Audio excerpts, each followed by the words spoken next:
Bom dia. João 18. Evangelho de João, capítulo 18. Tendo partilhado essas palavras, saiu acompanhado por seus discípulos e atravessou o vale de Quidrom. Do outro lado havia um olival onde ele entrou com eles. E Judas, o traidor, também conhecia aquele lugar, pois frequentemente Jesus se reunia ali com seus discípulos. Jesus antes tinha feito algumas orações, tinha falado com o Pai, tinha intercedido, tinha apresentado o Pai, tinha dito que tinha concluído, né? A missão estava terminando, que ele sabia o que ia acontecer, tinha intercedido pelos discípulos, pelos seus. E ele fez uma oração audível para que os discípulos ele ouvissem, entendessem, né? Compreendessem que ele estava falando com Deus. E logo depois, ele foi então ali para o jardim, para um horto. Porque Jesus sempre, quando ele estava em Jerusalém, geralmente ele estava ali no templo pregando, e à noite ele se recolhia, quando ele não ia para Betânia ou para algum outro lugar, ele entrava ali para o horto, onde passava a noite, e com seus discípulos. E outras vezes também ele entrava só para orar, para estar conversando com seus discípulos, enfim. Ele frequentava constantemente o horto. E o Getsêmani. E Judas, por ser um discípulo dele, também sabia, conhecia esta rotina dele. Judas, nesse interim, já tinha traído Jesus, porque ele já tinha negociado com o sacerdote, com os fariseus. Judas já tinha recebido dinheiro, inclusive. Estava aguardando a oportunidade de entregar Jesus. O porquê que ele estava aguardando a oportunidade? Esse assunto eu sempre trago à baila, porque não é muito comentado, mas Jesus só se deixava ser identificado constantemente pelos seus discípulos. Fora isso, muitas das vezes, as pessoas não reconheciam. E prova tal que ele vivia, por exemplo, durante o tempo pregando no templo, ou nas ruas, ou no caminho, e depois as pessoas não reconheciam. E eles não conheciam, então precisava de alguém para identificá-lo, para apontar, falar, esse aqui. Então Judas se propôs a este papel. E Judas, então, sabendo que Jesus foi para o Getsêmani, ele foi lá buscar, então, os guardas, os policiais da época, né, para vir prender Jesus. Nós observamos que a traição de Judas não foi uma coisa assim repentina, mas foi algo planejado. Ele tranquilamente, aqui com Jesus, aquele que ele comia, bebia, andavam juntos, passavam as noites juntos, no Getsêmani, em qualquer outro lugar, ele estava planejando traí-lo. Foi, traiu e continuou ao lado ali, chamando Jesus de amigo, chamando Jesus de mestre, chamando Jesus de rabi, né? E assim traindo, esperando uma oportunidade para entregá-lo. Mas nós vamos observar que a traição, que não foi só Judas que traiu. Vamos ver que Pedro também traiu.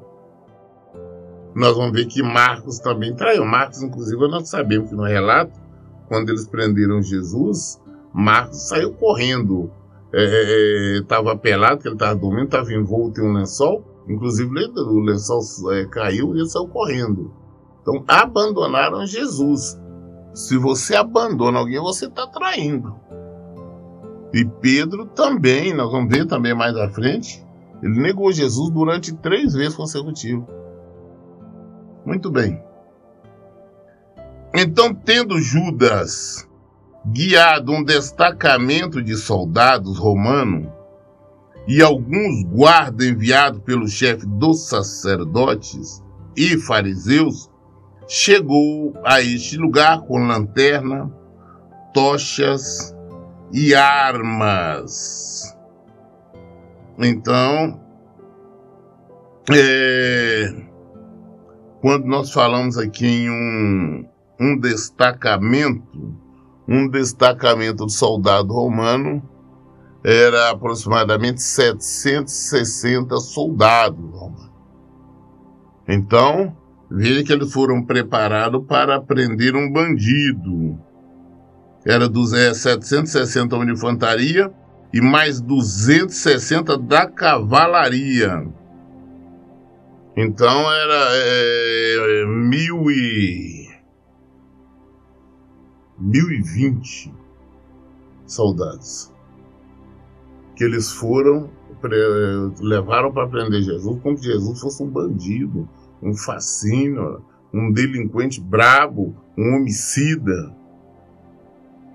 Levaram 1000 homens, 1000 soldados ali armados. Por ser à noite, eles estavam com as tochas também, as lanternas. Isso aquele que estava pregando, curando, libertando, eles agora estavam vendo nele um super bandido, né? E Judas, o traidor, também deve ter até feito com que isso também assim acontecesse para supervalorizar. E eles chegaram, então. E versículo 4. Entretanto, tendo Jesus pleno conhecimento de tudo o que viria sobre ele, saiu ao encontro deles e lhes perguntou: a quem procurais? Aí quando Jesus viu que eles estavam vindo, ele já perguntou: a quem vocês estão procurando? A quem que vocês estão procurando? Ele não se acovardou. Ele não tentou se esconder. Ele não tentou fugir. Mas ele enfrentou: vem cá, quem é que vocês estão procurando? Responderam-lhe: a Jesus de Nazaré. Novamente comprovado que eles não reconheceram Jesus. A hora que Jesus era conhecido as multidões, ele pregava ali para as multidões o tempo todo, mas eles agora não reconheceram. Ah, não, que nós estamos procurando Jesus de Nazaré, falando com o próprio Jesus de Nazaré. Aí quando fizeram isso, ao que ele respondeu Jesus: eu sou Jesus. Esta palavra eu sou, ela é muito forte porque é como Deus se identifica. Eu sou. Ele é o início, ele é o fim. Ele é o Senhor de tudo, é o Senhor dos senhores. Eu sou. Eu sou Jesus. Ele afirmando quem ele era, o poder, que tudo é Deus. Ele é o Criador. Ele é Deus. Eu sou. Ele é. Está dizendo, ele diz: eu sou Jesus. E Judas, aquele que o traiu, estava com eles. Assim que Jesus lhes disse: eu sou Jesus, eles recuaram atônitos e caíram no chão. Assim, quando Jesus trouxe aquela reafirmação do poder: eu sou Jesus, o cara caiu todo mundo. O poder, aquela hora, só invocando o poder, falou: não, eu sou. Eles não resistiram ao impacto dessa revelação, dessa palavra, e caíram. A todos dele na hora caiu. Ele disse: não, eu sou. Eu sou Jesus. Então Jesus lhe perguntou de novo: a quem procurais? E eles disseram: a Jesus de Nazaré. Segunda vez. Jesus lhe exclamou: eu já vos disse que eu sou Jesus. Jesus pergunta novamente: vem cá, mas quem é que vocês estão procurando? Ah, procurando Jesus de Nazaré. Mas eu já lhe disse que eu sou Jesus. Ele é. Então vemos aí, as pessoas não se atentam, não querem falar sobre isso, mas o fato é que eles não reconheciam Jesus. Jesus só era identificado, reconhecido quando ele queria, quando ele se deixava reconhecer. Fora isso, quem reconhecia ele sempre eram os discípulos que estavam com ele. Então as pessoas não atentaram ainda para este fato. Jesus disse ainda, estou no versículo 8: por isso, se é a mim que buscais, deixai este homem seguir seu caminho. Isso aconteceu para que se cumprisse as palavras que eles disseram: não perdi nenhum de todos que me destes. Então, Jesus falou: isso sou eu. Mas se me procura, então deixa esses homens ir. Ele referia-se aos seus discípulos. Porque ele, inclusive, na oração anterior, no capítulo 17, nós vamos encontrar quando ele está falando com Deus, ele está falando: aquele que só me deste, eu não perdi nenhum. Que somente aquele que estava destinado mesmo a isso, que é o traidor Judas. Então Jesus já tinha orado e falou: naqueles que tu me deste, Pai, eu não perdi nenhum. Então Jesus não na hora ele falou: não, então defender, falou: não, deixa esses homens ir. Não faça nada. O negócio é comigo, vocês querem? Tô aqui. Deixa eles irem. Nesse momento, Simão Pedro, que portava uma espada, puxou-a da bainha e feriu o servo do sumo sacerdote, decepando-lhe a orelha direita. E o nome daquele servo era Malco. Então Jesus ordenou a Pedro: embainha tua espada. Acaso não haverei de beber o cálice que o Pai me deu? Na hora ali, Pedro, nervoso, no impulso, pegou a espada, estava com a espada, arrancou a espada e cortou a orelha do Malco, lá, um dos servos do sacerdote. E Jesus chamou a atenção dele, falou: não, peraí, guarda a tua espada. Caso eu não vou beber o cálice que o Pai me deu, ou seja, eu não vou enfrentar a luta que o Pai determinou que eu passasse. Jesus veio para sofrer, a missão dele era sofrer, era ser humilhado, era ser crucificado, era levar todos os nossos pecados, era morrer na cruz em nosso lugar. Jesus veio para isso, essa era a missão dele. A missão dele, além disso, era pregar o evangelho e tudo mais, mas levar o nosso pecado, nos resgatar, nos redimir. Ele sabia disso. Então, não, Jesus estava sofrendo que o diabo estava... Não foi o diabo, não, foi Deus. Foi Deus Pai que tinha dado aquela missão. Mas o galardão dele também nós conhecemos hoje. Falou: não mexe, não faz nada não. Não atrapalhe a minha missão, não. Se Deus falou que é para passar por isso, eu vou passar. Não atrapalhe. Eu fico observando... Nós, com qualquer coisinha, qualquer lutazinha, qualquer dificuldadezinha, nós reclamamos. As pessoas têm, principalmente os pentecostais. Não, isso é diabo, é coisa do diabo. É coisa disso, é coisa daquilo. Primeiro, não entende às vezes que é Deus colocando ali. Nós temos que passar por lutas, sim. Tem falado constante sobre isso. Outras vezes, nós mesmos buscamos as lutas. Porque nós somos enganadores, nós somos mentirosos. Essa que é a realidade. Nós somos hipócritas. Fazemos as coisas erradas só falando que amamos a Deus. Depois as consequências vêm. Não, o diabo se levantou, o diabo se levantou. Não, você está fazendo papel do diabo na sua vida.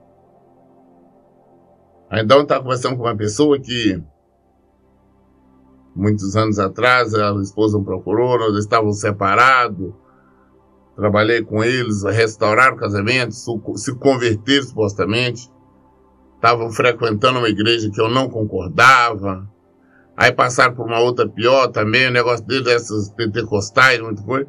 Mas esse marido, ele não tinha um comportamento cristão. Era espertinho, esperto nos negócios, desonesto, fazendo uma série de negócios errados. As coisas no início começaram, Deus começou a abençoar, abriram uma empresa para eles, estava indo bem. Ainda ontem, a mulher me procurou novamente, passaram a ter necessidade, tiveram que vender tudo, tomaram mau prejuízo. Com a esperteza dele, não, o diabo está furioso com nós, então não está. Deus não se deixa enganar, aquilo que nós semearmos, nós vamos colher. Essa aqui é a questão. Depois não adianta falar, não, então o que foi? Então Deus agora jogou ele no deserto, jogou essa família no deserto, segundo a esposa estava falando, passando necessidades. Tinha tudo, estavam lá, acho que 3 carros na época, uma série de coisas. Mas ele não se converteu, fazia uns negócios espertinhos, e eu sabia. Se vocês estão falando, falar com ele, toma cuidado. Não, fazendo direito. Está na situação que está. Então, quem colocou ele nessa situação foi o diabo, não foi Deus. Por que colocou? Por causa das desobediências dele, porque não conheceram o Senhor. Então Deus não pode colocar dificuldade na nossa vida por N motivos. Por nos punir, por nos castigar, ou para nos preparar, para saber, para testar a nossa fé, saber se qualquer coisa nós vamos ficar reclamando. E por N motivos, nós temos que ser testados para depois aprovado. Jesus foi testado para depois ser aprovado. Quem colocou Jesus naquela luta toda foi o diabo. Quem conduziu Jesus à cruz não foi o diabo. Então Jesus chamou a atenção de Pedro. Falou, guarda sua bainha, não faz isso não, tá? Por um acaso eu não vou fazer. Não vou passar pela luta que Deus determinou que eu passe. Acho que todos nós temos que parar, nós estamos numa luta, estamos numa batalha ali. Vamos entender, vamos pensar da seguinte forma. Já que foi Deus que me colocou nessa luta, então parar de reclamar. Vamos só buscar, vamos fazer o que é certo. Vamos deixar de ser bebês chorões. Quando os irmãos de José, depois que Jacó tinha morrido, vieram procurar lá, não, Jacó, seu pai falou que não fizesse nada com nós. José falou, não, que acaso estou eu no lugar de Deus? Foi Deus que permitiu, e foi Deus, sim. No caso, José não tinha feito erro, não tinha pecado nenhum, quando Deus permitiu que os irmãos dele o jogassem na cova, quando os irmãos dele o enviassem para o Egito. José não teve nenhum crime lá quando a mulher do cara lá o acusou de assédio, falou que tentaram agarrar, sempre que era mentira. Levou para a cadeia, ficou tantos anos. Ele foi testado, mas depois foi aprovado. Deus levantou como governador do Egito. Falou, não, acaso Deus não permitiu isso? Não vou fazer nada com vocês, não.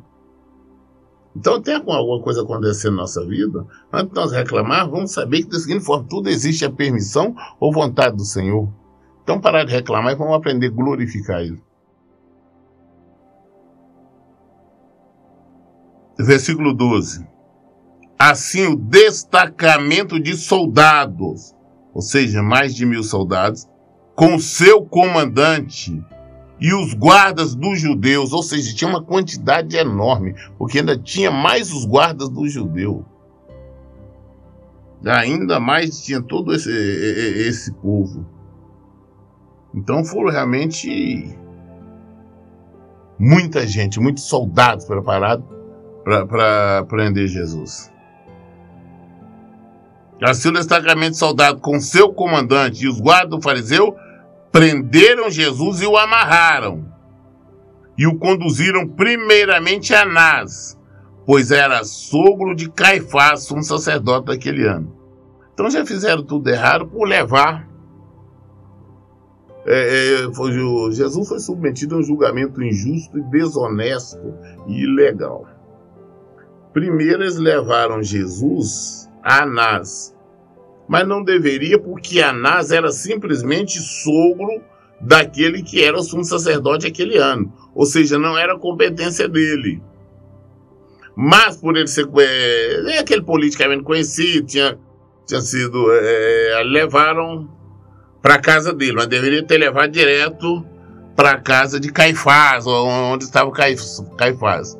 Mas levaram primeiro para Anás, seu sogro, já era ilegal. Segundo lugar, por que ilegal? Porque a lei não permitia julgamentos noturnos. E Jesus foi submetido a um julgamento noturno. Ou seja, quando Jesus disse que era a hora das trevas, realmente era a hora das trevas. Aconteceu com ele tudo que não poderia acontecer. E o conduziram primeiramente a Anás, pois era sogro de Caifás, sumo sacerdote daquele ano. Ora, Caifás era quem havia sugerido ao judeu ser conveniente um homem pelo povo.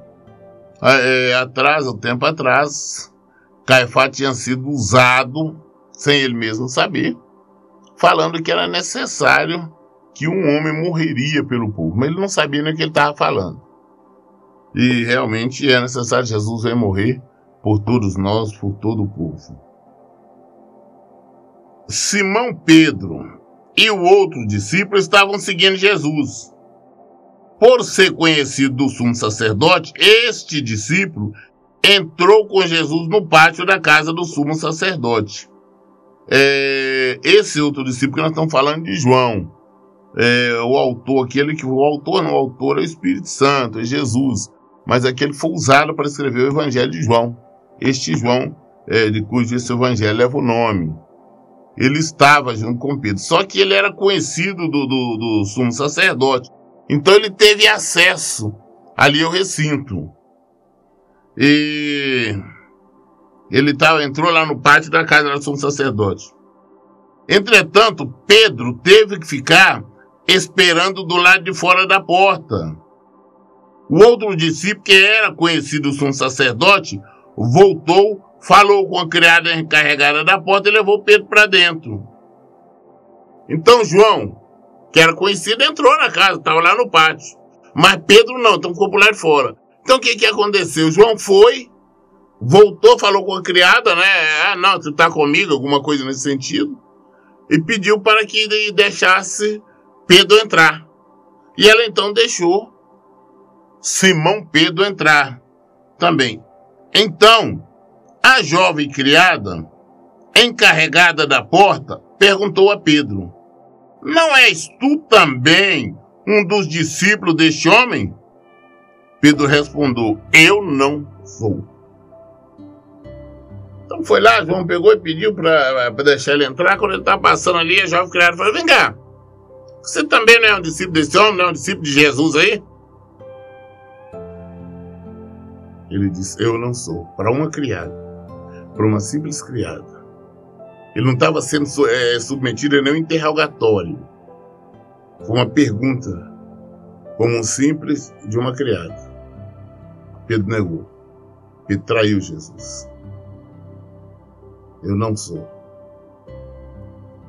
Mas eu não falo isso nem com orgulho, não. Mas o que tem de pessoas traindo Jesus, porque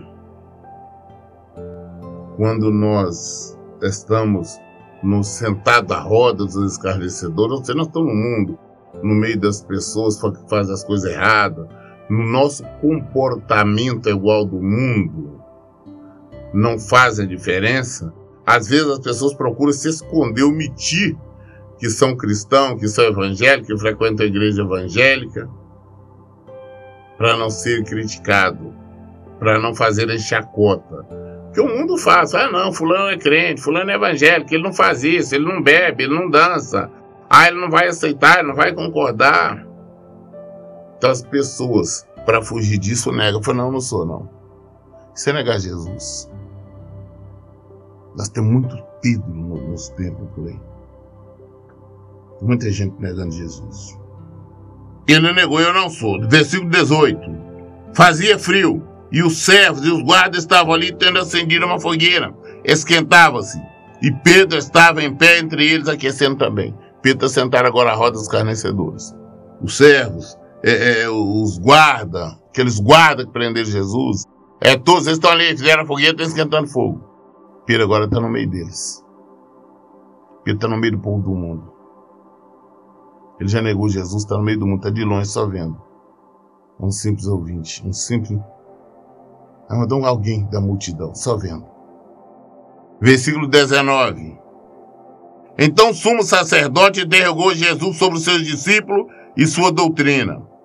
Declarou-lhe Jesus: eu tenho falado francamente ao mundo. Ensinei frequentemente nas sinagogas e no templo, onde todo judeu se reúne, e nada disso em segredo. Por que me interrogas? Pergunta àqueles que me ouviram o que lhe falei. Eles bem sabem o que eu disse. Assim que Jesus disse isso, um dos guardas que ali estavam bateu-lhe fortemente no rosto com a palma da mão, dizendo: isto é maneira de responder o sumo sacerdote? E Jesus respondeu ao guarda: se eu disse algo de mal, revela o mal, mas se eu disse a verdade, por que me agrides? Sendo assim, Anás mandou Jesus de mão amarrada a Caifás, o sumo sacerdote. Nós estamos vendo que ele está sendo interrogado por alguém que não era competente, nem era o sumo sacerdote. O sumo sacerdote era o seu genro. E ali, ele quer saber que Jesus tem a sua doutrina, seu discípulo, tudo. Jesus falou: não preguei nada escondido. Eu pregava no templo, nas igrejas. Todo mundo sabe o que eu preguei. Preguei nada escondido. Todo mundo me conhecia e sabia que eu estava pregando. Qual que era a doutrina que eu estava ensinando. E por que você está me interrogando, perguntando? Pergunta qualquer um que ouviu, que assistiu, que ouviu pregando. Aí quando fala isso, um dos servos, um dos puxa-saco, ele deu um tapa na cara de Jesus. Jesus falou: por que você está me batendo? Se eu falei mal, você está testemunhando mal, mas se eu falei a verdade, por que você está me agredindo? Mesmo vocês mandaram então Jesus, agora se mandaram Jesus para o sumo sacerdote, o genro de Anás. Enquanto isso, versículo 25, Pedro estava em pé se aquecendo, quando alguém lhe perguntou: não és tu também um dos discípulos dele? Pedro nega, dizendo: não, eu não sou. Segunda vez, Pedro está lá no meio da roda dos carnecedores, no meio dos guardas, no meio daqueles que prenderam Jesus, que eram contrários ao Senhor. Ele está junto com Isaac, que é esquentando fogo. Não, está muito frio, estou aqui esquentando fogo. Aí alguém fala: mas você também é discípulo de Jesus? Falou: não, eu não sou não. É que nós vemos tão comum hoje as pessoas no mundo, no meio que se diz evangélico, no trabalho, em casa, na escola, no colégio, negar a Jesus, na faculdade. Nega com os atos, nega com palavras. Não, porque se eu falar que eu sou crente, eu vou ser discriminado. Se eu falar, as pessoas têm vergonha.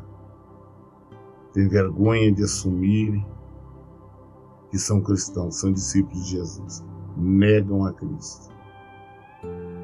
Mas espero que essas que estejam negando se convertam, assim como Pedro depois se converteu. Porque depois, quando Jesus aparece para eles, Jesus dá pergunta para ele, depois de Jesus ressurreto. E Jesus já tinha dito para ele antes: falou: quando você se converter, você lembra-se dos teus irmãos. Ele veio se converter então, totalmente depois, apesar de estar junto com Jesus. Então, assim como tem muita gente nas igrejas não são convertidas, então dá tempo de se converter. Da mesma forma eu falo: quando essas pessoas se converterem, lembra-se dos irmãos, lembra daqueles que estão sendo enganados também, lembra daqueles que não são convertidos e pregue a verdade. Versículo 26. Um dos criados do sumo sacerdote, parente daquele a quem Pedro havia decepado a orelha, ou seja, parente de Malco, perguntou: não te vi no olival com ele? Mais uma vez Pedro negou, e naquele exato momento um galo cantou. Mais uma vez, 3 vezes. Pedro nega. Ah, não é você, rapaz, eu não vi você aquela hora lá no horto, no Getsemane, quando Jesus falou, não, eu não. Vocês não viram. O galo cantou, Jesus tinha dito. E antes que o galo cantasse, Pedro negaria 3 vezes. Pedro negou. Então vamos examinar, ver se nós não estamos negando Jesus. As dúvidas estão na Bíblia. Nós esclarecemos tudo à luz da Bíblia. Por isso eu sempre digo, leiam e pratiquem a Bíblia. Que Deus abençoe. Tenham um bom dia.